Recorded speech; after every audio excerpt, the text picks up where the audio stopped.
శ్రీకృష్ణాయ పరమాత్మనే నమః. భగవద్గీత సాంఖ్య యోగంలో ఈరోజు మనం 3-4 శ్లోకాలను తెలుసుకుందాం.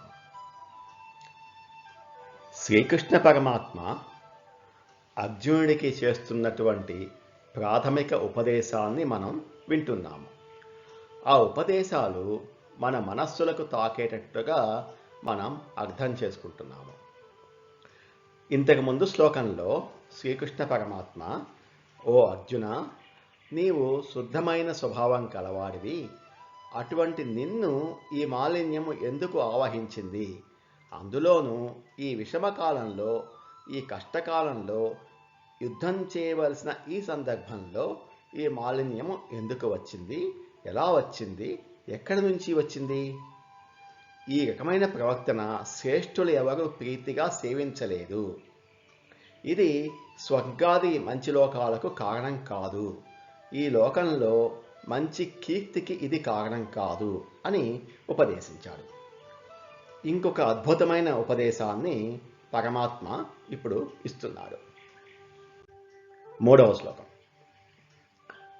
క్లైబ్యం మాస్మగమః పార్థ నైతత్వయుపపద్యతే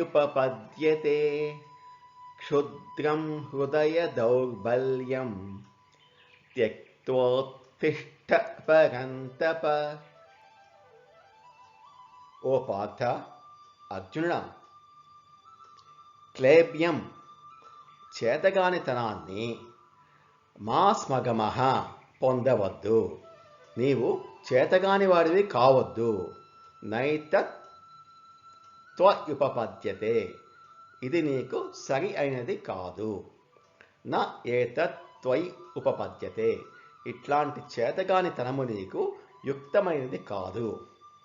క్షుద్రం హృదయ దౌర్బల్యం, నీలో ఉన్నది స్వజనం మీద దయ కానీ ఇంకొకటి కానీ కాదు. నీలో ఉన్నది హృదయ దౌర్బల్యం.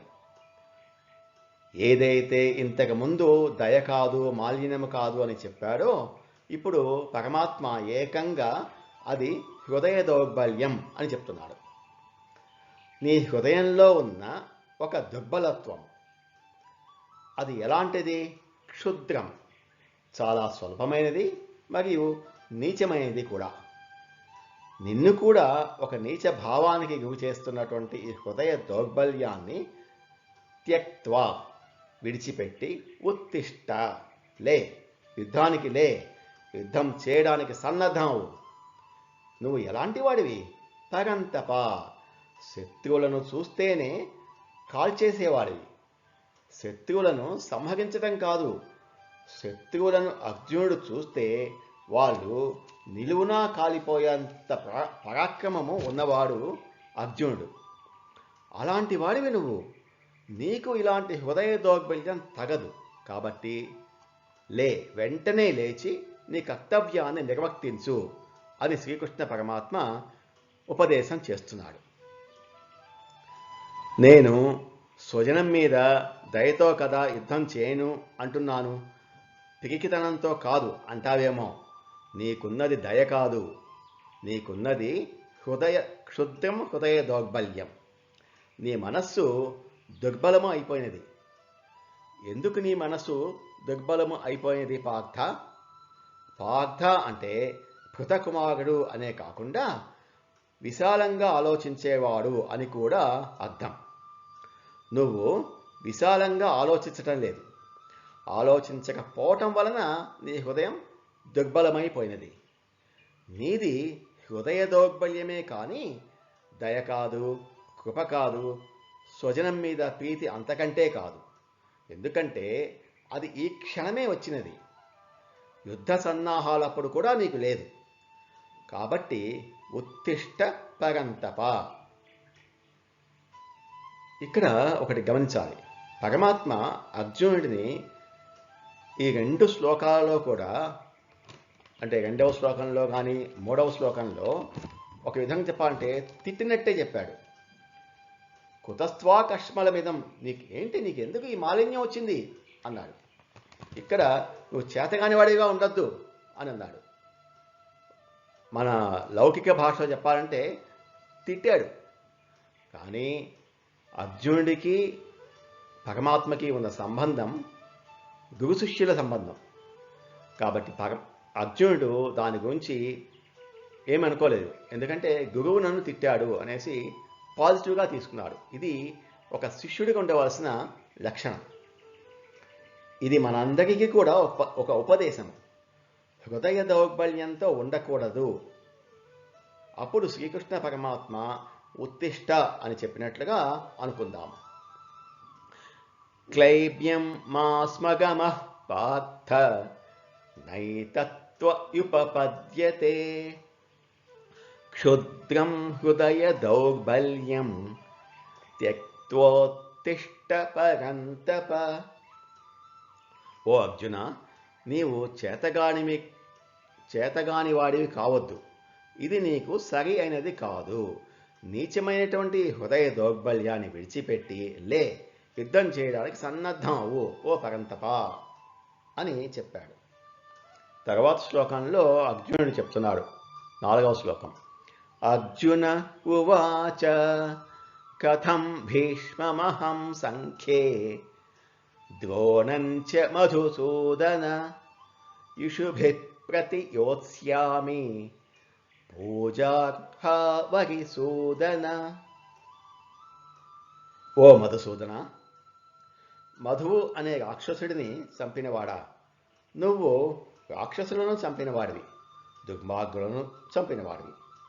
నన్ను కూడా దుర్మార్గులను చంపమని ప్రోత్సహిస్తున్నావు, ఉత్తిష్ట అని చెప్తున్నావు. మరి ఇక్కడ దుర్మార్గులు మాత్రమే ఉన్నారా అని ప్రశ్నించడం కోసం మధుసూదన అని సంబోధించాడు. భీష్ముడు ఉన్నారు, ద్రోణుడు ఉన్నారు. కథం భీష్మమహం సంఖ్యే ద్రోణంచ మధుసూదన. నేను సంఖ్యే అంటే యుద్ధములో, కథం ఎలా, భీష్ముడితో ద్రోణుడితో యుద్ధం చేయాలి, ఎలా సంహరిస్తాను? భీష్ముడు ఎవరు? ఆయన నాకు ఆయన కులవృద్ధుడు, పితామహుడు. ఒక కులవృద్ధుడిని, పితామహుడిని సామాన్య ప్రజలు చూసినప్పుడే వాళ్ళు వారికి పాదాలు కడిగి పూలు చల్లి పూజ చేసుకుంటారు. అటువంటి కులవృద్ధుడు, పితామహుడు అయిన భీష్ముడిని నేను ఎలా యుద్ధం చేస్తాను? ద్రోణుడు ఆయన ఎవరు? ఆయన నాకు గురువు. ఇటువంటి గురువుతో నేను యుద్ధం ఎలా చేయాలి? ద్రోణుడు నన్ను తన పుత్రుడి కంటే ఎక్కువగా ప్రేమించాడు. తన పుత్రుడి కంటే ఎక్కువగా నాకు యుద్ధ నైపుణ్యాలను తెలియజేశాడు. ఇషుభి ప్రతియోత్స్యామి, ఎదురు బాణాలు ఎలా వేయగలను? వాళ్ళు అంటే భీష్ముడు, ద్రోణుడు బాణాలు వేస్తే నేను ఎదురు బాణాలు ఎలా వేయగలను? వారిద్దరూ నాకు పూజార్హౌ, నేను వారిని పూజించుకోవాలి. వారిద్దరూ పూజించుకోవడానికి అర్హులు. నేను వారిని పూజించుకోవాలే తప్ప యుద్ధంలో గాయపరచకూడదు. ఓ అరిసూదన, శత్రువులను సంహరించేవాడా, నువ్వు కూడా శత్రువులను సంహరించిన వాడివి.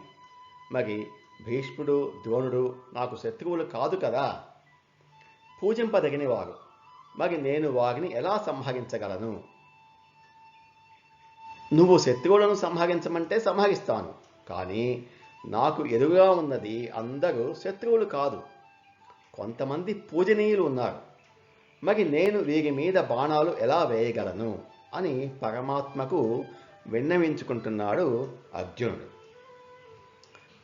అర్జున ఉవాచ కథం భీష్మమహం సంఖ్యే ద్రోణంచ మధుసూదన ఇషుభిః ప్రతియోత్స్యామి పూజార్హావరిసూదన. ఓ మధుసూదన, పూజింపదగిన భీష్మ పితామహుని ద్రోణాచార్యులను యుద్ధంలో నేను ఎదురు బాణాలు వేసి ఎలా పోరాడగలను? ఎందుకంటే ఓ హరిసూదన, వాళ్ళిద్దరూ నాకు పూజనీయులు. నమో భగవతే వాసుదేవాయ. ఏతత్ ఫలం శ్రీకృష్ణార్పణమస్తు. స్వస్తి.